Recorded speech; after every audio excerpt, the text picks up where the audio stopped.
Hi hello ಎಲ್ಲರಿಗೂ ನಮಸ್ಕಾರ. ನಾನು ನಿಮ್ಮ ಅನಾಮಿಕಾ ಅನು.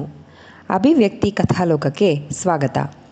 ಇನ್ನು ಯಾರೆಲ್ಲ ಈ ಚಾನಲ್ಗೆ ಸಬ್ಸ್ಕ್ರೈಬ್ ಆಗಿಲ್ಲ, ದಯವಿಟ್ಟು ಸಬ್ಸ್ಕ್ರೈಬ್ ಮಾಡಿಕೊಂಡು ಪ್ರೋತ್ಸಾಹ ನೀಡಿ. ಕತೆಗಳನ್ನು ಕೇಳಿ ಇಷ್ಟವಾದರೆ ಲೈಕ್ ಕೊಟ್ಟು ಕಮೆಂಟ್ ಮಾಡಿ ಹೆಚ್ಚು ಹೆಚ್ಚು ಶೇರ್ ಮಾಡುವುದರ ಮೂಲಕ ನಮಗೆ ಮತ್ತಷ್ಟು ಪ್ರೋತ್ಸಾಹ ನೀಡೋದನ್ನು ಮರಿಬೇಡಿ. ನನ್ನೆದೆಯ ಬಾಂದಳಲಿ ಕಥೆಯ 38ನೇ ಅಧ್ಯಾಯವನ್ನು ನೀವೆಲ್ಲರೂ ಕೇಳಿ ಆನಂದಿಸಿದ್ದೀರಾ ಅಂತ ಭಾವಿಸ್ತೇನೆ. ಹಾಗಾದರೆ 39ನೇ ಅಧ್ಯಾಯವನ್ನು ಶುರು ಮಾಡೋಣ. ಟಿಪಿಕಲ್ ಅಮ್ಮ ಅಷ್ಟೇ ಅಲ್ಲ, ಟಿಪಿಕಲ್ ಗಂಡ ಕೂಡ ಇರ್ತಾನೆ. ಇವನೊಳಗಿದ್ದ ಪ್ರೇಮಿ ಎಲ್ಲೋ ಕಳೆದು ಹೋಗಿರೋ ಥರ ಅನ್ನಿಸ್ತಾ ಇದೆಯಲ್ಲ. ಹೆಸರಿಗಷ್ಟೇ ಮದುವೆ 3 ವರ್ಷ ಲೇಟು. ಇವಾಗಿಂದನೇ ಸೊಸೆ ಹೇಗಿರಬೇಕು ಅನ್ನೋ ನೀತಿ ನಿಯಮಗಳನ್ನು ಹೇಳ್ತಿದ್ದಾರೆ ಎಲ್ಲರೂ ಕೂಡ. ಇಷ್ಟು ದಿನ ಪ್ರೀತ್ಸೆ ಅಂತ ಬಿದ್ದು ಬೇಡ್ತಿದ್ದವನು ಕೂಡ ಹೆಣ್ಣು ಒಂದು ಸಾರಿ ಸಿಕ್ಕಿದ್ಲು ಅಂತ ಕನ್ಫರ್ಮ್ ಆದರೆ ಮುಗಿದೋಯ್ತು. ಗಂಡು ಅವನ ದಾರಿಗೆ ಹೆಣ್ಣನ್ನು ಎಳ್ಕೊಂಡು ಹೋಗ್ತಾನಾ? ಇದು ಸಮಾಜದ ನಿಯಮನ, ಪ್ರಕೃತಿ ನಿಯಮನ? ಯಾರ ಹತ್ರನಾದರೂ ಬಗೆಹರಿಸ್ಕೊಳ್ಳೇಬೇಕು ಅಂತ ನಕ್ಷತ್ರ ಅಂದ್ಕೊಂಡ್ಳು. ಇವನಿಂದ ಹುಟ್ಕೊಂಡಿರೋ ಪ್ರಶ್ನೆಗಳು ಇವನಲ್ಲೇ ಬಗೆಹರಿಸ್ಕೋಬೇಕು ಹೊರತು ಮತ್ತೆಲ್ಲೋ ಹುಡುಕಿದ್ರೆ ಉತ್ತರ ಸಿಗಲ್ಲ. ಅವತ್ತು ಅರುಣಕ್ಕ ಏನೇನೋ ಹೇಳಿದ್ರು, ಆದರೆ ಅದು ಯಾವುದು ಥರನೂ ನಾನು ಇರೋದಕ್ಕೆ ಆಗ್ತಾಯಿಲ್ಲ. ಪಪ್ಪ ಹೇಳೋ ಹಣೆ ಬರಹ ವಿಧಿ ಎಲ್ಲ ನಿಜ ಅನಿಸುತ್ತೆ. ನಾವು ಅಂದ್ಕೊಂಡು ಹಾಗೆ ಯಾವುದೂ ಆಗಲ್ಲ. ತನ್ನೊಳಗೆ ಯೋಚನೆಗೆ ಬಿದ್ದಿದ್ದಳು ನಕ್ಷತ್ರ. ಏನು ಯೋಚನೆ ಮಾಡ್ತಿದ್ದೀಯೇ? ಮದುವೆ ಬೇಡ ಅಂತ ಹೇಳೋ ಪ್ಲ್ಯಾನ್ ಏನಾದರೂ ಮಾಡ್ತಿದ್ದೀಯಾ? ತಮಾಷೆಗೆ ಅನ್ನೋ ಹಾಗೆ ಕೇಳಿದ್ದ ನವೀನ್. ಅಲ್ಲೆಲ್ಲೋ ಇಳಿ ಸಂಜೆಯಲ್ಲಿ ಅಲ್ಲಿ ಲೊಚ್ಚಗುಟ್ಟಿದ್ದ ಶಕುನ ಕೇಳಿಸದೆ. ಅವತ್ತೊಂದಿನ ಹೇಳಿದ್ದೆ, ನೆನಪಿದ್ಯಾ ನೀನು? ನೀನು ಒಳ್ಳೆಯವನೋ ಕೆಟ್ಟವನೋ ಗೊತ್ತಿಲ್ಲ. ಯಾವುದೊಂದು ತೀರ್ಮಾನಕ್ಕೂ ಈ ಕ್ಷಣದಕ್ಕೆ ಬರೋಕ್ಕೆ ಆಗ್ತಾಯಿಲ್ಲ ನನಗೆ. ಬಿಕಾಸ್ ನಮ್ಮ ಮಧ್ಯೆ ನಡೆದಿರೋ ಇನ್ಸಿಡೆಂಟ್ಸ್ ಆ ಥರ ಇದ್ದಾವೆ. ಒಂದು ಆ್ಯಂಗಲಿಂದ ನೋಡಿದ್ರೆ ನೀನು ಮಾಡೋದು ಸರಿ, ಮತ್ತೊಂದು ಆ್ಯಂಗಲಿಂದ ನೋಡಿದ್ರೆ ನೀನು ಮಾಡೋದು ತಪ್ಪು ಅಂತ ಅನಿಸುತ್ತೆ. ಬಟ್ ಐ ಫೀಲ್ ಎಲ್ಲೋ ಕಳೆದೋಗ್ತಿದ್ಯಾ ನೀನು, ಮಿಸ್ ಆಗ್ತಿದೆಯಾ ನೀನು ಅನ್ನಿಸ್ತಿದೆ. ನಕ್ಷತ್ರ ಹೇಳಿದ್ಲು. ನಂಗೆ ಅರ್ಥ ಆಗುತ್ತೆ ಚುಕ್ಕಿ ನಿನ್ನ ಮನಸ್ಥಿತಿ ಮತ್ತು ಯೋಚನೆಗಳು ಎನ್ನುತ್ತಲೇ ಎಡಗೈ ಚಾಚಿ ಸುಮ್ಮನೆ ಎದೆಗರಗಿಸಿಕೊಂಡು, ಡೋಂಟ್ ವರಿ, ಜವಾಬ್ದಾರಿಗಳ ಮಧ್ಯೆ ನಾನು ಕಳೆದು ಹೋಗಲ್ಲ, ನೆತ್ತಿಯ ಮೇಲೆ ಮುತ್ತಿಡುತ್ತಾ ಹೇಳಿದ್ದ ನವೀನ್. ಎಂದು ಸಿರಿ ಹಾಗೆ ಎದೆಗೊರಗಿಕೊಂಡೆ. ಮೆಂಟ್ಲು, ಎಂಗೇಜ್ಮೆಂಟ್ಗೆ ಫ್ರೆಂಡ್ಸ್ನ ಕರಿಬೇಕಾ ಅಂತ ಕೇಳಿದ್ಲು. ಹಾಂ, ಮತ್ತೆ ಯಾಕೆ, ಕರೆಯೋಕೆ ಇಷ್ಟ ಇಲ್ವಾ? ಫ್ರೆಂಡ್ಸ್ ಕಾರ್ಡ್ ಮಾಡಿಸ್ತಿದ್ದೀನಿ, ಇನ್ವೈಟ್ ಮಾಡು ಅಂತ ಹೇಳಿದ್ದ. ಖುಷಿಯಿಂದ ಒಪ್ಪಿಕೊಂಡು, ಮತ್ತೆ ಅದೇ ಅವತ್ತು ಫುಡ್ ಸ್ಟ್ರೀಟ್ಗೆ ಹೋದಾಗ ಸಿಕ್ಕಿದ್ರಲ್ಲ ನಿನ್ನ ಫ್ರೆಂಡ್, ಅವ್ರನ್ನ ಕರೆಯಲ್ವಾ ನೀನು? ಅವ್ರ ನಂಬರ್ ಇದ್ದರೆ ಅರುಣಕ್ಕ ನಂಬರ್ ಇಸ್ಕೊಡು, ನನ್ನ ಹತ್ರ ಇಲ್ಲ ಇನ್ವೈಟ್ ಮಾಡೋದಕ್ಕೆ ಅಂತ ಕೇಳಿದ್ಲು. ಓ ಸೂರ್ಯನಾ, ಆಮೇಲೆ ಮಾಡ್ಕೆ ಇಸ್ಕೋತೀನಿ ಬಿಡು, ನವೀನ್ ಹೇಳಿದ್ದ. ಟೀಮಲ್ಲಿ ಮುಂಚೆ ಇದ್ದ ಹಾಗೆ ಇರ್ತೀವಲ್ವಾ, ಅಮ್ಮ ಬಿಡ್ತಾರಲ್ವಾ? ಮನಸ್ಸಿನ ಮತ್ತೊಂದು ದುಗುಡವನ್ನು ಹೊರ ಹಾಕಿದ್ಲು. ನಾನಿಲ್ವಾ? ಏನಕ್ಕೇನೇನೇ ಯೋಚನೆ ಮಾಡ್ತೀಯಾ? ಆರಾಮಾಗಿರು. ತಬ್ಬಿದ ಕೈ ಸಡಿಲ ಬಿಟ್ಟಿದ್ದ. ಮನೆ ಸಮೀಪಿಸಿತ್ತು. ಗೇಟಿನ ಬಳಿಯೇ ಕಾದು ನಿಂತಿದ್ದರು ವಿಶ್ವನಾಥರು. ಜೀವನ್ ಓಡಿ ಬಂದು ಲಗೇಜ್ ಇಳಿಸಿಕೊಳ್ಳುತ್ತಾ, ಏನೇ ನಕ್ಷು, ಎಂಗೇಜ್ಮೆಂಟ್ಗೆ ಇಷ್ಟೊಂದು ಶಾಪಿಂಗ್ ಮಾಡಿದ್ದೀಯಾ? ಮಾವನ ದುಡ್ಡು ಎಲ್ಲ ಖಾಲಿ ಮಾಡಿದೆ ಅಂತ ಹೇಳ್ದ. ನನಗೇನೋ ಗೊತ್ತು, ಅಮ್ಮಂದರೆ ಇಬ್ಬರು ಸೆಲೆಕ್ಟ್ ಮಾಡಿದ್ದು. ಪಪ್ಪ, ನಾನು ಲೆಹೆಂಗಾ ತೊಗೊಂಡಿಲ್ಲ. ನೀವು ಯಾವತ್ತು ಕರ್ಕೊಂಡು ಹೋಗ್ತೀರಾ ಹೇಳಿ? ನಕ್ಷತ್ರ ಕೇಳಿದ್ಲು. ನವೀನ್ ಯಾವತ್ತು ಫ್ರೀ ಇರ್ತಾರೆ ಅವತ್ತು ಹೋಗೋಣ, ಅವರು ಬೇಕಲ್ವಾ? ವಿಶ್ವನಾಥರು ಹೇಳಿದರು. ಮೆಂಟ್ಲು, ಫ್ರೀನೇ, ಎಂಗೇಜ್ಮೆಂಟ್ಗೆ ಆಗೋವರೆಗೂ ಅಲ್ವೇನೋ ಅಂದಳು ನವೀನ್ ಅಡಿಗೆ ಮನೆ ಕಡೆ ಹೋಗುತ್ತಾ. ಜೀವನ್, ಹಾಕೋ ಅವಳ ತಲೆ ಮೇಲೆ, ಹೇಗೆ ಮಾತಾಡ್ತಾಳೆ ನೋಡು ಅಂದರು ಪೂರ್ಣಿಮಾ. ಫ್ರಿಜ್ಜಲ್ಲಿ ಇಟ್ಟಿದ್ದ ಕೋಲ್ಡ್ ವಾಟರ್ ಕುಡಿಯುತ್ತಾ ಪಪ್ಪ ಎಂದು ಕಿರುಚಿದಳು. ಏನಾಯಿತು ಎಂದು ಹಾಲ್ನಲ್ಲಿದ್ದವರೆಲ್ಲ ಗಾಬರಿಯಾಗಿ ಒಳಗೋಡಿ ಬಂದರು. ನೋಡಿ ಪಪ್ಪ, ನೀವು ಅವತ್ತು ಮಾವನ ಮನೆಯವ್ರು ಬರ್ತಾರೆ ಅಂತ ತಂದುಕೊಟ್ಟಿದ್ದ ಡಾರ್ಕ್ ಚಾಕ್ಲೇಟ್ಸ್ನ ಜೀವು ಖಾಲಿ ಮಾಡಿದ್ದಾನೆ. ನೀವು ಅವನಿಗೆ ವಾರ್ನ್ ಮಾಡಿ ನಂಗಂತ ತಂದಿದ್ದನ್ನು ಯಾಕೆ ತಿನ್ನೋದವನು? ನವೀನ್ ಇರುವಿಕೆಯ ಮರೆತು ಹೇಳಿದ್ಲು. ಆಡೋ ಹುಡುಗಿಗೆ ಮದುವೆ ಮಾಡಿಸ್ತಿದ್ದೀವಿ ನಾವು, ವಿಶ್ವನಾಥರು ನಗುತ್ತಾ ಹೇಳಿದರು. ಕಾಫಿ ಸಿದ್ಧವಾಗಿತ್ತು. ಇಲ್ಲೇ ಕುಡಿ ಬನ್ನಿ ಅಂದರು ಪೂರ್ಣಿಮಾ ಎಲ್ಲರನ್ನೂ ಡೈನಿಂಗ್ ಟೇಬಲ್ ಮೇಲೆ ಹತ್ರ ಕರೆಯುತ್ತಾ. ಕಾಫಿ ಜೊತೆ ಕುರುಕಲು ಸಮಾರಾಧನೆಯೂ ಆಗಿತ್ತು. ನಾನಿನ್ನು ಹೊರಡ್ತೀನಿ ಮಾವ ಅಂದ ನವೀನ್ ನಕ್ಷತ್ರಳೆಡೆಗೆ ಹೋಗಿ ಬರಲೇ ಎಂಬಂತೆ ನೋಡುತ್ತಾ. ಬಟ್ಟೆ ಶಾಪಿಂಗಿಗೆ ಎಂದು ನೆನಪಿಸಿದ ವಿಶ್ವನಾಥರಿಗೆ, ನಾಳೆ ನೀವು ಫ್ರೀ ಇದ್ದರೆ ಹೋಗಿ ಬರೋಣ ಮಾವ, ಸೋಮವಾರದಿಂದ ಕಾಲೇಜ್ಗೆ ಹೋಗಬೇಕು ಅಂತ ನವೀನ್ ಹೇಳಿದ್ದ. ಸರಿ ಆಯಿತು ಅಂತ ಹೇಳಿದರು ವಿಶ್ವನಾಥರು. ಇನ್ನು ನಾಳೆ ಬೆಳಗ್ಗೆವರೆಗೂ ಬಿಟ್ಟಿರಬೇಕಲ್ಲ ಎಂದುಕೊಂಡು ಭಾರವಾದ ಹೆಜ್ಜೆಗಳೊಂದಿಗೆ ಗಾಡಿ ಸ್ಟಾರ್ಟ್ ಮಾಡಿದ್ದ ನವೀನ್. ಅವನತ್ತ ಹೋದ ಬಳಿಕ ಪಪ್ಪ ಎನ್ನುತ್ತಾ ತಾಯಿ ಹಸುವಿನ ಜೋತು ಬೀಳುವ ಎಳೆಗರುವಿನಂತೆ ಕೊರಳಿಗೆ ಜೋತು ಬಿದ್ದು, ಬೇಡ ಅಂದರೂ ಎಷ್ಟೊಂದು ಕೊಡಿಸಿದ್ರು ಗೊತ್ತಾ, ಬಟ್ ಬೇಜಾರು ಅಂದರೆ ಬರೀ ಟ್ರೆಡಿಷ್ನಲ್ ಸೂಟ್ ಆಗ್ತವೆ ಎಲ್ಲ, ನೀವು ಮಾತ್ರ ಬರೀ ಫ್ಯಾನ್ಸಿ ವೇರ್ ಕೊಡಿಸು ಆಯಿತಾ? ನಕ್ಷತ್ರ ಕೇಳಿದ್ಲು.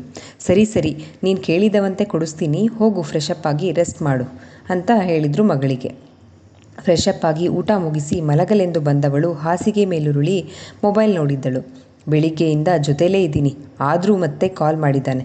ಶರದಿ, ಸ್ನೇಹ ಮನೆಗೋಗಿ ರೀಚ್ಡ್ ಅಂತಾನೂ ಕಾಲ್ ಮಾಡಿಲ್ವಲ್ಲ. ಸತಿ ಅಣ್ಣ ಯಾವಾಗಲೂ ರೀಚ್ ಆದ್ಯಾ ಅಂತ ಕೇಳೋಕ್ಕೆ ಕಾಲ್ ಮಾಡ್ತಿದ್ದವನು ಮಾಡಲೇ ಇಲ್ವಲ್ಲ. ಇಡೀ ದಿನ ಮಾತಾಡಿಸಿಲ್ಲ, ಆದರೂ ಯತಿ ಅಣ್ಣ ಒಂದು ಕಾಲು ಮೆಸೇಜು ಕೂಡ ಮಾಡಿಲ್ವಲ್ಲ. ಮೊದಲು ಶರದಿ ಸ್ನೇಹಾಗೆ ಕಾಲ್ ಹಾಕ್ಕೊಂಡು ಮಾತಾಡಿಸಿ ನಾಳೆ ಬೇಗ ಬರೋಕ್ಕೆ ಹೇಳಿ, ಆಮೇಲೆ ಅಣ್ಣಂದ್ರಿಗೆ ಕ್ಲಾಸ್ ತೆಗಿಯೋಣ. ಇದೆಲ್ಲ ಆದಮೇಲೆ ನಿದ್ರಾದೇವಿ ನನ್ನ ಮೇಲೆ ಕರುಣೆ ತೋರಲಿಲ್ಲ ಅಂದರೆ ಮೆಂಟ್ಲಿಗೆ ಕಾಲ್ ಮಾಡಿದ್ರಾಯ್ತು ಅಂದ್ಕೊಂಡು ಕಾಲ್ ಮಾಡಿದ್ಲು. ಓಹೋ ಮದುಮಗಳು ಈಗಲೂ ಫ್ರೀ ಆಗಿದ್ದು ಇಬ್ಬರು ಒಟ್ಟಿಗೆ ಹೇಳಿದರು. ಸಾಕು ಸುಮ್ಮನಿರ್ರೆ, ಮನೆಗೆ ಹೋದ್ಮೇಲೆ ರೀಚ್ಡ್ ಅಂತ ಒಂದು ಕಾಲ್ ಮಾಡೋಕ್ಕಾಗಲ್ವಾ ಅಂತ ನಕ್ಷತ್ರ ಹೇಳಿದ್ಲು. ನಾವು ಕಾಲ್ ಮಾಡೋದು ಇವರಿಬ್ಬರು ಒಳ್ಳೆ ಶಿವಪೂಜೆಲಿ ಕರಡಿ ಮರಿತಾರ ಅಂತ ಬ್ರೋ ಬೈಕೊಳ್ಳೋದು ಬೇಕೇನೆ. ಸ್ನೇಹ ನಿಂಗೆ ಶರದಿ ಕಿಚಾಯಿಸಿದ್ಲು. ಹೌದು ಕೋಣೆ, ಅವತ್ತು ಕೃಷ್ಣಗಿರಿಲಿ ಕೆಂಪಾಗಿದ್ದು ನೋಡಿಲ್ವಾ? ಸ್ನೇಹ ಸಾಥ್ ಕೊಟ್ಲು. ಎಂಥದ್ದೂ ಇಲ್ಲ, ಈಗ ನಾನು ಹೇಳೋದು ಕೇಳ್ತಿರೋ ಕೇಳಲ್ವೋ? ಹುಸಿ ಮುನಿಸಿನಿಂದ ಗದರಿದಳು ನಕ್ಷತ್ರ. ಸರಿ ಹೇಳು, ಕೇಳ್ತೀವಿ ಅಂದಳು ಶರದಿ ನಗುತ್ತಾ. ಅವನೊಳ್ಳೆ ಟಿಪಿಕಲ್ ಗಂಡನ ಥರ ಆಡ್ತಾನೆ, ಇಷ್ಟು ವರ್ಷಗಳಿದ್ದ ಪ್ರೇಮಿ ಕಾಣಿಯಾಗಿದ್ದಾನೆ ಕಣ್ರೆ, ನಕ್ಷತ್ರ ಹೇಳಿದ್ಲು. ಇವಳೊಬ್ಳು ತರಲೆ ಮಾಡ್ತಾಳೆ, ಬೈತಾಳೆ, ಗದರ್ತಾಳೆ, ಎಲ್ಲರೂ ಇದ್ದಾರಲ್ಲ ಅಂತ ಡೀಸೆಂಟಾಗಿದ್ದರೆ ಹೀಗಂತಾಳೆ. ಅತ್ತವಿದ್ರೆ ಕೆರೆ, ಇತ್ತವಿದ್ರೆ ಬಾವಿ ಅಂತೋಳು ನೀನು. ನಿನ್ನಂಥವಳನ್ನು ಕಟ್ಕೊಂಡು ನಮ್ಮ ಬ್ರೋ ಅದು ಹೇಗೆ ಹೇಗ್ತಾರೋ ಏನೋ, ಹಣೆ ಚಚ್ಚಿಕೊಂಡಳು ಶರದಿ. ಇಡ್ರೆ ಫೋನು, ನಾಳೆ ಬೇಗ ಬನ್ನಿ, ಪಪ್ಪ ಶಾಪಿಂಗ್ ಕರ್ಕೊಂಡು ಹೋಗ್ತಾರೆ ಅಂತ ಹೇಳಿ ಕಾಲ್ ಕಟ್ ಮಾಡಿದ್ಲು. ಸತಿ ಮತ್ತು ಯತಿಗೆ ಕಾಲ್ ಮಾಡಿ, ನಿಮ್ಗೊಬ್ಳು ತಂಗಿ ಇದ್ಲು, ಅವಳು ಬದುಕಿದ್ದಾಳೋ ಸತ್ತೋದ್ಲು ಅಂತ ತಿಳ್ಕೊಳ್ಳೋದಲ್ವಾ ಅಂತ ಕೇಳಿದ್ಲು. ಥತ್ ಬಿಡ್ತು ಅನ್ನು, ಅದು ಯಾಕಂಗೆ ಹೇಳ್ತೀಯಾ? ಏನಾಯ್ತು ಹೇಳು? ಸತಿ ಗದರಿದ. ಮನೆ ರೀಚ್ ಆದ್ಯಾ ಇಲ್ವಾ ಅಂತ ಒಂದು ಮಾತಾದರೂ ಕೇಳಿದ್ರಾ ನೀವು? ನವಿ ತಾನೇ ಡ್ರಾಪ್ ಮಾಡಿದ್ದು ಮನೆಗೆ, ಡ್ರಾಪ್ ಮಾಡಿರ್ತಾನೆ ಅಂದ್ಕೊಂಡು ಸುಮ್ಮನಾದೆ, ಅವರು ಹೇಳಿದರು. ಇದಕ್ಕೂ ಮುಂಚೆನೇ ಅವನೇ ಡ್ರಾಪ್ ಮಾಡಿದಾಗಲೆಲ್ಲ ಕೇಳ್ತಿದ್ದೆ ಅಲ್ವಾ? ಪ್ರತ್ಯುತ್ತರ ಮೊನಚಿನಂತೆ ಬಂದಿತ್ತು ನಕ್ಷತ್ರಳಿಂದ. ನಕ್ಷು, ಅವಾಗಿನ ಪರಿಸ್ಥಿತಿಗೂ ಇವಾಗಿನ ಪರಿಸ್ಥಿತಿಗೂ ವ್ಯತ್ಯಾಸ ಇದೆ. ಆವಾಗ ಊರೊಳಗೆ ಡ್ರಾಪ್ ಮಾಡಿ ಬರ್ತಿದ್ದ, ಬಟ್ ಇವತ್ತು ಆಗಲ್ಲ. ಮನೆಗೆ ಬಿಟ್ಟು ಬಾವಿ ಅಳಿಯ ಆತಿಥ್ಯ ಸ್ವೀಕರಿಸಿಯೇ ಬಂದಿರ್ತಾನೆ ಅಂತ ನಮಗೆಲ್ಲ ಗೊತ್ತು, ಅದಕ್ಕೆ ಕೇಳಲಿಲ್ಲ ಅಂತ ಹೇಳಿದರು. ಏನೋ ಒಂದು, ಎಲ್ಲ ನಿಮ್ಮ ಮೂಗಿ ನೇರಕ್ಕೆ ಹೇಳ್ತೀರಾ. ತಾವೇನು ಬೆಳಗ್ಗೆಯಿಂದ ಒಂದು ಕಾಲ್ ಮಾಡಿಲ್ಲ? ನಂದಾಯಿತು ವಿಚಾರಣೆ, ಈಗ ನಿಂದು ಕ್ಯಾರಿ ಆನ್ ಅಂದ ಸತಿ. ನಕ್ಷು, ಏನು ಯಾರೋ ಹೊಸಬ್ರ ಜೊತೆ ಫ್ಯಾಮಿಲಿ ಫುಲ್ ಇದ್ದರೂ ತಾನೇ, ಜೊತೆಯಲ್ಲದೆ ಶಾಪಿಂಗಿಗೆ ಫೋನ್ ಡಿಸ್ಟರ್ಬ್ ಆಗುತ್ತೆ ಅಂತ ಮಾಡಲಿಲ್ಲ. ಅಣ್ಣಂದ್ರ ನೀವಿಬ್ಬರು? ಅವನು ದೊಡ್ಡ ರೌಡಿ, ಒಂದಿನಾದರೂ ಹೇಳಿದ್ರ ನನ್ನ ಹತ್ರ? ನಕ್ಷತ್ರ ಕೇಳಿದ್ಲು. ನವಿ ಇವತ್ತು ಇರೋ ಸತ್ಯನ ಹೇಳಿದ್ದಾನೆ ಅನ್ನೋದು ಇಬ್ಬರಿಗೂ ಅರ್ಥ ಆಗಿತ್ತು. ನಕ್ಷು, ಆಲ್ರೆಡಿ ಟೈಮ್ ಆಗಿದೆ, ಮಲ್ಗು, ನಾಳೆ ಮಾತಾಡೋಣ ಅಂತ ಹೇಳಿದ್ರು. ನಿಮ್ಮ ಕಾಲೇಜಲ್ಲಿ ಎಸ್ಕೇಪಿಸಮ್ ಬಗ್ಗೆ ಟೀಚ್ ಮಾಡೋದಕ್ಕೆ ಸಪ್ರೇಟ್ ಲೆಕ್ಚರ್ ಇದ್ದಾರೆ ಅಂತ ನನಗೆ ಗೊತ್ತು. ಸರಿ, ನಾಳೆ ಇಬ್ಬರು ಶಾಪಿಂಗಿಗೆ ಬರ್ತಿದ್ದೀರಾ ಅಷ್ಟೇ, ಪಪ್ಪ ಕರ್ಕೊಂಡು ಹೋಗ್ತಾ ಇರೋದು, ಗುಡ್ ನೈಟ್ ಅಂತ ಹೇಳಿ ಕಾಲ್ ಕಟ್ ಮಾಡಿದ್ಲು. ಇನ್ನೇನು ನವೀನನಿಗೆ ಕಾಲ್ ಮಾಡಬೇಕು ಅನ್ನೋವಷ್ಟರಲ್ಲಿ ಅವನೇ ಕಾಲ್ ಮಾಡಿದ್ದ. ಎಷ್ಟು ಸರ್ತಿ ಕಾಲ್ ಮಾಡೋದು? ಕಾಲ್ ರಿಸೀವ್ ಮಾಡೋಕ್ಕಾಗಲ್ವಾ? ಓಯ್, ಏನು ಧಮಕಿ ಆಗ್ತಿದೆಯಾ? ಇವೆಲ್ಲ ನಡೆಯಲ್ಲಮ್ಮ, ರಿಸೀವ್ ಮಾಡಿದಾಗ ಮಾತಾಡಬೇಕು ಅಷ್ಟೇ. ಅದೆಲ್ಲಿಂದ ಕಲ್ತಿದೆಯಾ ಈ ಡೈಲಾಗ್ಸ್ನೆಲ್ಲ ಅಂತ ಕೇಳ್ದ ನವೀನ್. ಮೆಂಟ್ಲು, ಏನೋ ಕೇಳಲಾ? ನಕ್ಷತ್ರ ಕೇಳಿದ್ಲು. ಕೇಳೆ, ಪರ್ಮಿಷನ್ ಕೇಳೋ ಅಷ್ಟು ಅಫಿಷಿಯಲಿ ಯಾವಾಗಿಂದ ಕಲಿತೆ ನೀನು? ಮೊದಲೇಗಿದೆಯೋ ಹಾಗೇ ಇರು ಆಯಿತಾ ಅಂತ ಹೇಳಿದ್ದ. ಅಲ್ಲ ಕಣೋ, ನಿಮ್ಮ ಸುಧಮ್ಮ ತಾರಮ್ಮ ಯಾವಾಗ ನೋಡಿದ್ರು ರೇಷ್ಮೆ ಸೀರೆಗಳನ್ನೇ ಉಟ್ಕೊಂಡಿರ್ತಾರೆ. ನಿಮ್ಮ ಮನೇಲಿ ಅಂಥದ್ದೇನಾದರೂ ಸಂಪ್ರದಾಯ ಇದ್ದರೆ ಹೇಳಿಬಿಡೋ ಈಗಲೇ, ನಕ್ಷತ್ರ ಕೇಳಿದ್ಲು. ಆ ಕಡೆಯಿಂದ ಜೋರಾಗಿ ನಗುವ ಸದ್ದು ಕೇಳಿಸಿತ್ತು. ಹೇಳೋ ನೀನು, ಹೆದರಿಸ್ಬೇಡ. ಇರು, ಸ್ಪೀಕರ್ ಆನ್ ಮಾಡ್ತೀನಿ, ಸುಧಮ್ಮ ತಾರಮ್ಮ ಇಬ್ಬರೂ ಇಲ್ಲೇ ಇದ್ದಾರೆ, ಕೇಳು ಎಂದು ಸ್ಪೀಕರ್ ಆನ್ ಮಾಡಿದ್ದ. ಮತ್ತದೇ ಪ್ರಶ್ನೆಯನ್ನು ಕೇಳಿದ್ದಳು ನಕ್ಷತ್ರ. ಆ ಥರ ಏನಿಲ್ಲ, ಹೊರಗಡೆ ಹೋದಾಗ ಅಷ್ಟೇ. ಅಷ್ಟಕ್ಕೂ ನೀನು ಸಿಕ್ಕಿರೋದು ಫಂಕ್ಷನ್ಗಳಲ್ಲಿ ಅಷ್ಟೇ ಅಲ್ವಾ? ನಮ್ಮ ಮನೆಯಲ್ಲಿ ಡ್ರೆಸ್ ಕೋಡ್ ಅಂತ ಸಪ್ರೇಟ್ ಏನಿಲ್ಲ. ಸ್ಲೀವ್ಲೆಸ್ ಹಾಕಬಾರ್ದು, ದುಪ್ಪಟ ಇಲ್ಲದೆ ಇರಬಾರ್ದು ಅಷ್ಟೇ. ಮನೆಗೆ ಬರೋರು ಹೋಗೋರು ಜಾಸ್ತಿ ಜನ ಇರ್ತಾರಲ್ವಾ, ಹಾಗಾಗಿ. ಇನ್ನು ಜೀನ್ಸು ನವೀನ ಪರ್ಮಿಷನ್ ಕೊಟ್ಟರೆ ನೀವಿಬ್ಬರೇ ಔಟ್ಸೈಡ್ ಹೋದಾಗ ಹಾಕೋ, ಲೋಕಲಲ್ಲೆಲ್ಲ ಬೇಡ ಅಷ್ಟೇ. ನಕ್ಷತ್ರಳಿಗಿದ್ದ ಅನುಮಾನವನ್ನು ಸುಧಾಮಣಿ ಬಗೆಹರಿಸಿದ್ದರು. ಇನ್ನೂ ಒಂದಿದೆ ಅಂದಳು ನಕ್ಷತ್ರ ರಾಗವೆಳೆಯುತ್ತಾ. ಓಯ್, ಏನೇ ನಿಂದು ಕ್ವೆಶ್ಚನ್ ಬ್ಯಾಂಕ್ ಆಗಿದೆಯಾ ಹೇಗೆ? ಗದರಿದ ನವೀನ್. ಯಾಕೋ ಗದರೋದು ನೀನು? ಕೇಳು ಲಕ್ಷ್ಮಿ, ಗೌಡರು ಅಪ್ಪಣೆಯನ್ನಿತ್ತರು. ಮಾವ, ಪ್ರಶ್ನೆ ಇರೋದೇ ನಿಮ್ಮ ಬಗ್ಗೆ. ಎಷ್ಟೋ ದಿನಗಳಿಂದ ಕೇಳಬೇಕು ಅಂದ್ಕೊಂಡಿದ್ದೆ. ಎಲ್ರಿಗೂ ಅಷ್ಟೊಂದೆಲ್ಲ ಕೊಡಿಸ್ತೀರಾ, ಇವತ್ತು ನನಗೇನೆ ಎಷ್ಟೊಂದು ಕೊಡಿಸಿದ್ರಿ ಇವತ್ತು. ಆದರೂ ನೀವು ಮಾತ್ರ ಯಾಕೆ ಏನೂ ಗೋಲ್ಡ್ ಹಾಕ್ಕೊಳ್ಳಲ್ಲ? ಯಾವಾಗಲೂ ಸೀದಾ ಸಾದಾ ಬಿಳಿ ಕಾಟನ್ ಬಟ್ಟೆ ಹಾಕ್ಕೊಂಡಿರ್ತೀರಾ? ನಕ್ಷತ್ರ ತನ್ನ ಅನುಮಾನವನ್ನು ಬಗೆಹರಿಸ್ಕೊಳ್ಳೋದಕ್ಕೋಸ್ಕರ ಪ್ರಶ್ನೆ ಮಾಡಿ ಕೇಳಿದ್ಲು. ಅಷ್ಟೇನಾ? ನಾಳೆ ನವೀನನ ಜೊತೆ ಮನೆಗೆ ಬರ್ತೀನಲ್ಲ, ಆವಾಗ ಹೇಳ್ತೀನಿ ಬಿಡು, ಗೌಡರು ಉತ್ತರ ಕೊಟ್ಟಿದ್ರು. ಸರಿ, ಬಟ್ ಎಂಗೇಜ್ಮೆಂಟ್ನಲ್ಲಿ ನೀವು ರೇಷ್ಮೆ ಬಟ್ಟೆನೇ ಹಾಕ್ಕೋಬೇಕು, ಪ್ರಾಮಿಸ್ ಮಾಡಿ. ಆಯಿತು, ನೀನೇ ಆರಿಸು, ಅವನ್ನೇ ಹಾಕ್ಕೋತೀನಿ, ಖುಷಿನಾ ಅಂದರು ಗೌಡ್ರು. ಯಾರಿಂದಲೂ ಬದಲಾಯಿಸಲಾಗದ ಗೌಡರನ್ನು ನಕ್ಷತ್ರ ಬದಲಾಯಿಸ್ತಿದ್ದಾಳೆ, ಹೀಗೆ ಇರಲಿ ಅವನ ಅನುಬಂಧ ಅಂತ ಎಲ್ಲರೂ ಅಂದ್ಕೊಂಡಿದ್ರು. ಇರಮ್ಮ 2 ಮಿನಿಟ್ಸ್ ರೂಮ್ಗೆ ಹೋಗ್ತೀನಿ ಎಂದು ಎಲ್ಲರಿಗೂ ಗುಡ್ ನೈಟ್ ಹೇಳಿ ರೂಮಿಗೆ ಬಂದವನು, ಅದು ಸರಿ, ಸ್ಯಾರಿ ಬಗ್ಗೆ ಯಾಕಿಷ್ಟು ತಲೆ ಕೆಡಿಸ್ಕೊಂಡಿದ್ದೀಯಾ? ನವೀನ್ ಕೇಳಿದ್ದ. ನನಗೆ ವೇರ್ ಮಾಡೋಕ್ಕೆ ಬರಲ್ಲ, ಮತ್ತು ಮ್ಯಾನೇಜ್ ಮಾಡೋದು ಕಷ್ಟ, ಅದಕ್ಕೆ. ನಕ್ಷತ್ರ ಉತ್ತರ ಕೊಟ್ಟಿದ್ಲು. ಅದಕ್ಕೆ ಯಾಕೆ ಇಷ್ಟು ಟೆನ್ಷನ್? ನಾನಿಲ್ವಾ? ನವೀನ್ ಹೇಳಿದ್ದ. ಹೇಯ್, ಒದೆ ಬೀಳುತ್ತೆ ಅಷ್ಟೇ ಇವಾಗ. ನಾಚಿಕೆ ಆವರಿಸಿತ್ತು. ಗುಡ್ ನೈಟ್ ಎಂದೇಳಿದವಳು ಮಾತಿಗೆ ಅವಕಾಶ ಕೊಡದಂತೆ. ಶಿಟ್, ಎಷ್ಟು ದಿನ ಹೀಗೆ ಜಾರು ಹೋಗ್ತೀಯಾ, ಹೋಗು ಎಂದುಕೊಂಡು ಮುಸುಕೆಳೆದುಕೊಂಡು ಮಲಗಿದ ನವೀನ್. ಗೌಡರು, ನವೀನ್, ಸತೀಶ್, ಯತೀಶ್ ನಾಲ್ವರು ವಿಶ್ವನಾಥರ ಮನೆಗೆ ಬರುವಷ್ಟರಾಗಲೇ ಶರದಿ ಮತ್ತು ಸ್ನೇಹ ಬಂದಿದ್ದರು. ಇವತ್ತೇನು ಆರತಿ ಮಾಡಲ್ಲ, ಹಾಗೆ ಬನ್ನಿ, ನಿಮ್ಮದೇ ರಾಜ್ಯ ನಿಮ್ಮದೇ ಸರ್ಕಾರ, ಶರದಿ ಅಣಕಿಸಿದಳು. ನಾನು ಯಾವಾಗಲೂ ನಮ್ಮ ಅಣ್ಣಂಗೆ ಆರತಿ ಮಾಡಿ ಕರೆಯೋದು, ಚಿಂತಾಕ್ರಾಂತಳಾದಂತೆ ನಟಿಸಿದಳು ನಕ್ಷತ್ರ.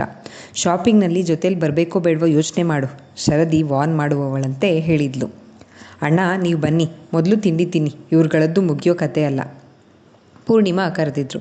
ಮಾವ ಅದೇನೋ ಹೇಳ್ತೀನಿ ಅಂದಿದ್ರಿ, ಹೇಳಲೇ ಇಲ್ಲ, ನೆನಪಾದವಳಂತೆ ನಕ್ಷತ್ರ ಕೇಳಿದ್ಲು. ಅಮ್ಮ ಪೂರ್ಣಿಮಾ, ಇಲ್ಲಿಗೆ ತಿಂಡಿ ತೊಗೊಂಡು ಬಾಮ್ಮ, ತಿಂತ ನನ್ನ ಸೊಸೆಗೆ ಇವತ್ತು ಒಂದು ಕತೆ ಹೇಳ್ತೀನಿ. ಗೌಡರು ಕರೆದಿದ್ರು. ಮಾವ ಕತೆ ಹೇಳ್ತೀರಾ? ಜೀವನ್ ಕೂಡ ಖುಷಿಯಾಗಿ ಬಂದು ಕೂತ. ಗೌಡ್ರು ಇವತ್ತು ಕತೆ ಹೇಳ್ತಾರಂತೆ, ಹಾಗಾದರೆ ಟೇಬಲ್ ಬೇಡ, ಎಲ್ಲರೂ ಕೆಳಗಡೆನೆ ಕೂರೋಣ ಎನ್ನುತ್ತಾ ಸತಿ ಎತ್ತಿ ಕೆಳಗಡೆ ಕೂತ್ಕೊಂಡ್ರು. ಮಾವ ಎಲ್ರಿಗೂ ನೀವೇ ಕೈ ತುತ್ಕೊಡ್ತೀರಾ? ಆಸೆಯಿಂದ ಕೇಳಿದ್ದಳು ನಕ್ಷತ್ರ. ಅಷ್ಟೇ ತಾನೇ, ಕೊಡ್ತೀನಿ ಅಂದರು ಗೌಡರು. ವಿಶ್ವನಾಥರು ತಮ್ಮ ಮನಸ್ಸಿನಲ್ಲೇ, ಮಗಳನ್ನು ಗೌಡರು ಸೊಸೆಗಿಂತ ಹೆಚ್ಚಾಗಿ ಮಗಳ ಹಾಗೆ ನೋಡ್ಕೋತಾರೆ, ಸೊಸೆ ಮಾಡಿಕೊಂಡ್ರೆ ತನ್ನ ಮನೆಗೆ ಸೇರಿಸ್ಕೋಬಹುದು ಅನ್ನೋ ಲೆಕ್ಕಾಚಾರ ಗೌಡ್ರದ್ದು. ತಂದೆಯ ಮನಸ್ಸು ತುಂಬಿ ಬಂದಿತ್ತು. ಮಗಳು ಕೊಟ್ಟ ಮನೆಯಲ್ಲಿ ಸುಖವಾಗಿರ್ತಾಳೆ ಅನ್ನೋದಕ್ಕಿಂತ ಒಳ್ಳೆ ಸುದ್ದಿ ತಂದೆಯಾದವನಿಗೆ ಮತ್ತೇನಿರೋದಕ್ಕೆ ಸಾಧ್ಯ? ಆದರೆ ನಕ್ಷು ಇನ್ನೂ ಚಿಕ್ಕವಳು, ಹುಡುಗಾಟಿಕೆ, ಅವ್ರ ಮನೆ ರೀತಿ ರಿವಾಜುಗಳಿಗೆ ಹೊಂದ್ಕೋಬೇಕು ಅಂತ ಪೂರ್ಣ ಈಗಲೇ ಅವಶ್ಯಕತೆಗಿಂತ ಹೆಚ್ಚಿನ ಜವಾಬ್ದಾರಿನ ಅವಳಿಗೆ ಹೊರಿಸ್ತಾ ಇದ್ದಾಳೆ. ಮುಂದೆ ಇಡೇ ಜವಾಬ್ದಾರಿ ಅವಳಿಗೆ ಭಾರ ಹೊರೋದು ಆಗಲ್ಲ. ಇನ್ನು 3 ವರ್ಷ ಟೈಮ್ ಇದೆಯಲ್ಲ, ಅಲ್ಲಿವರೆಗೂ ಮಗಳು ಅಳಿಯ ಆರಾಮಾಗಿ ಜೋಡಿ ಹಕ್ಕಿಗಳಾಗಿ ಸ್ವಚ್ಛಂದವಾಗಿ ಹಾರಾಡ್ಕೊಂಡಿರಲಿ ಅಂದ್ಕೊಂಡ್ರು. ನವೀನನ್ನು ನಕ್ಷುನ ತುಂಬ ಚೆನ್ನಾಗಿ ನೋಡ್ಕೋತಾನೆ, ಅವಳಿಗೆ ಯಾವುದೇ ಜವಾಬ್ದಾರಿ ಭಾರ ಆಗದ ಹಾಗೆ ಬೆನ್ನೆಲುಬಾಗಿ ಆಸರಿಯಾಗಿ ಜೊತೆಲಿರ್ತಾನೆ, ನನಗೆ ಆ ನಂಬಿಕೆ ಇದೆ. ಮಗಳ ಭವಿಷ್ಯದ ಕುರಿತು ಯೋಚನೆಯಲ್ಲಿ ತಲ್ಲೀನರಾಗಿದ್ದರು ವಿಶ್ವನಾಥರು. ಪಪ್ಪ ಏನು ಯೋಚನೆ ಮಾಡ್ತಾ ಇದ್ದೀರಾ? ಜೀವನ್ ಎಚ್ಚರಿಸಿದ್ದ. ವಿಶ್ವನಾಥ್ ಅವರೇ, ಯೋಚನೆ ಮಾಡೋದಕ್ಕೆ ಇನ್ನೂ ಟೈಮ್ ಇದೆ, ಆರಾಮಾಗಿರಿ, ಗೌಡರು ಧ್ವನಿ ಸೇರಿಸಿದ್ದರು. ನನ್ನ ಮಗಳು ಭವಿಷ್ಯದ ಬಗ್ಗೆ ನನಗೆ ಯೋಚನೆ ಆತಂಕ ಇಲ್ಲ ಗೌಡ್ರೆ. ನವೀನ್ ನನ್ನ ಮಗಳನ್ನು ರಾಣಿ ಥರ ನೋಡ್ಕೋತಾನೆ, ಆ ವಿಷಯದಲ್ಲಿ ನಾನು ನಿಶ್ಚಿಂತೆಯಾಗಿದ್ದೀನಿ. ಆದರೆ ಈ 6 ಜನದಲ್ಲಿ ಒಬ್ಬರೂ ಇಲ್ಲ ಅಂದರೂ ಅಲ್ಲಿ ಗೈರು ಹಾಜರಿ ಎದ್ದು ಕಾಣುತ್ತೆ ಅಲ್ವಾ, ಅದನ್ನೇ ಯೋಚನೆ ಮಾಡ್ತಿದ್ದೆ ಅಂತ ವಿಶ್ವನಾಥರು ಹೇಳಿದರು. ಪಪ್ಪ, ಅದಕ್ಕೆ ನನ್ನ ಹತ್ರ ಒಂದು ಐಡಿಯಾ ಇದೆ. ಉತ್ಸುಕಳಾಗಿ ಕೂತಿದ್ದವಳು ಎದ್ದು ನಿಂತಳು ನಕ್ಷತ್ರ. ಪಕ್ಕದಲ್ಲಿ ಕೂತಿದ್ದ ಶರದಿ ಬಾಯಿ ಮುಚ್ಚಿ ಹಿಡಿದೆಳೆದು ಕೂರಿಸಿದಳು, ಮಾತನಾಡಲು ಬಿಡದಂತೆ. ಚಕ್ಕೆ, ಲವಂಗ, ಮಸಾಲೆಗಳ ಹದವಾದ ಮಿಶ್ರಣದಿಂದ ಮಿಂದೆದ್ದು ತರಕಾರಿಗಳಿಂದ ಸಿಂಗರಿಸಿಕೊಂಡ ಅಕ್ಕಿ, ಬಣ್ಣದ ಜೊತೆಗೆ ಪಲಾವ್ ಎಂದು ಹೆಸರು ಬದಲಾಯಿಸಿಕೊಂಡು, ಕೊತ್ತಂಬರಿ ಸೊಪ್ಪಿನ ದೃಷ್ಟಿ ಬೊಟ್ಟಿಟ್ಟುಕೊಂಡು, ಫೈನಲ್ ಟಚ್ಅಪ್ಗೆಂದು ಮೊಸರಿನ ರಾಯತದ ಜೊತೆ ಸಿದ್ಧವಾಗಿ ಎಲ್ಲರ ಮಧ್ಯೆ ವಿಶೇಷ ಅತಿಥಿಯಂತೆ ಬಂದು ವಿರಾಜಮಾನವಾಗಿ ಕುಳಿತಿತ್ತು. ಬಿಸಿ ಬಿಸಿಯಾಗಿ ಹಬೆಯಾಡುವ ಪಲಾವಿನ ಘಮಲಿಗೆ ಎಲ್ಲರ ಮೂಗಿನ ಹೊಳ್ಳೆಗಳು ಅಗಲವಾದರೆ, ಗೌಡರು ಹೇಳುವ ಕತೆಗೆ ಕಿವಿಗಳು ಅಗಲವಾದವು. ಎಲ್ಲರಿಗೂ ಕೈತುತ್ತು ಕೊಡುತ್ತಾ ಗೌಡರು ಕತೆ ಹೇಳಲು ಶುರು ಮಾಡಿದರು. ಸರ್ವವಿಘ್ನ ವಿನಾಶಕ ವಿಘ್ನೇಶ್ವರನು 3 ಲೋಕದಲ್ಲಿಯೂ ಪ್ರಥಮ ಪೂಜೆ ಪಡೆದು ವಿಜೃಂಭಿಸುತ್ತಿರುವಾಗ ಒಂದು ದಿನ ಕೈಲಾಸ ಪರ್ವತದಲ್ಲಿ ಜಗನ್ಮಾತೆಯಾದ ಪಾರ್ವತೀದೇವಿಯು ಪರಶಿವನಲ್ಲಿ, ಹೇ ಪತಿದೇವ, ಪರಮೇಶ್ವರನೇ, ನನ್ನ ಪ್ರಿಯಸುತನಾದ ವಿಘ್ನೇಶ್ವರನು ಪ್ರಥಮ ಪೂಜೆಯ ಪಡೆದು ವೈಭವದಿಂದ ಮೆರೆಯುತ್ತಿರುವಾಗ ಪ್ರತ್ಯಕ್ಷವಾಗಿ ನೋಡಬೇಕೆಂದೆನಿಸುತ್ತಿದೆ, ದಯವಿಟ್ಟು ನೋಡಿ ಬರಲು ಅಪ್ಪಣೆಯನ್ನು ಕೊಡಿ ಎಂದು ಕೇಳಿದ್ದಳು. ಆಗ ಪರಶಿವನು ನಂದಿಯನ್ನು ಕರೆದು ಪಾರ್ವತೀದೇವಿಯನ್ನು ಕರೆದೊಯ್ಯಲು ಹೇಳಿದ್ದನು. ಆಗ ಪಾರ್ವತೀದೇವಿಯು ಬಿಳಿಯ ಪೀತಾಂಬರವನ್ನುಟ್ಟು ರುದ್ರಾಕ್ಷಿ ಮಾಲೆಗಳನ್ನು ತೊಟ್ಟು ಹಣೆಯಲ್ಲಿ ಭವಭರಿತ ಭಸ್ಮವನ್ನು ಧರಿಸಿಕೊಂಡು ಸಿದ್ಧವಾದಳು. ನಂದೀಶ್ವರನು ಪಾರ್ವತೀದೇವಿಯನ್ನು ತನ್ನೆರಡು ಭುಜಗಳ ಮೇಲೆ ಹೊತ್ತುಕೊಂಡು ರುದ್ರನ ಧ್ಯಾನವನ್ನು ಮಾಡುತ್ತಾ ಭಾದ್ರಪದ ಶುದ್ಧ ಚೌತಿಯಂದು ಭೂಲೋಕದಲ್ಲಿ ವಿಘ್ನ ವಿನಾಯಕನ ಪೂಜೆ ನಡೆಯುತ್ತಿರುವಲ್ಲಿಗೆ ಕರೆದುಕೊಂಡು ಬಂದ. ಇತ್ತ ಲಕ್ಷ್ಮೀ ಸರಸ್ವತಿಯರು ಪಾರ್ವತೀದೇವಿಯು ಭೂಲೋಕದಲ್ಲಿ ಅವತರಿಸಿರುವುದನ್ನು ತಿಳಿದು ತಾವೂ ನೋಡಬೇಕೆಂಬುವ ಬಯಕೆ ಉಂಟಾಗಿ ಪಟ್ಟೆ ಪೀತಾಂಬರವನ್ನುಟ್ಟು ಜರತಾರಿ ಕುಪ್ಪುಸ ತೊಟ್ಟು ಬಂಗಾರದ ಆಭರಣಗಳನ್ನು ಧರಿಸಿ ವಜ್ರ ವೈಡೂರ್ಯಗಳಿಂದ ಶೋಭಿಸುತ್ತಾ ಬಂದರು. ಇತ್ತ ಪಾರ್ವತೀದೇವಿಯ ಬಿಳಿಯ ಪೀತಾಂಬರ ಉಟ್ಟು ರುದ್ರಾಕ್ಷಿ ಮಾಲೆಗಳ ಧರಿಸಿ ಮಗನ ಪೂಜೆಯನ್ನು ನೋಡುತ್ತಾ ಹೆಮ್ಮೆಯಿಂದ ಸಭೆಯಲ್ಲಿ ಕುಳಿತಿರಲು ಪಾರ್ವತೀದೇವಿಯನ್ನು ನೋಡಿ ಲಕ್ಷ್ಮೀ ಸರಸ್ವತಿಯರು ಸಭೆಯಲ್ಲಿ ಕಿಲಕಿಲನೆ ನಗಲು ಪಾರ್ವತೀದೇವಿಗೆ ಅವಮಾನವಾಗಿ ಸಭೆಯಿಂದೆದ್ದು ಕೈಲಾಸಕ್ಕೆ ಬಂದು ಪರಶಿವನಿಗೆ ಸಭೆಯಲ್ಲಿ ನಡೆದುದನ್ನೆಲ್ಲ ಹೇಳಿ ನನಗೂ ಸಾಕಷ್ಟು ಬಂಗಾರದ ಒಡವೆಗಳನ್ನು ಮಾಡಿಸಿಕೊಡಿ ಎಂದು ಕೇಳಿದ್ದಳು. ಇಲ್ಲಿಗೆ ಈ ಸಂಚಿಕೆ ಮುಕ್ತಾಯವಾಯಿತು. ಈ ಅಧ್ಯಾಯ ನಿಮ್ಮೆಲ್ಲರಿಗೂ ಇಷ್ಟವಾಗಿದೆ ಅಂತ ಭಾವಿಸ್ತೇನೆ. ದಯವಿಟ್ಟು ನಿಮ್ಮ ಅನಿಸಿಕೆ ಅಭಿಪ್ರಾಯಗಳನ್ನು ಕಮೆಂಟ್ ಸೆಕ್ಷನಲ್ಲಿ ಹಂಚ್ಕೊಳ್ಳೋದನ್ನು ಮರಿಬೇಡಿ. ಧನ್ಯವಾದಗಳು.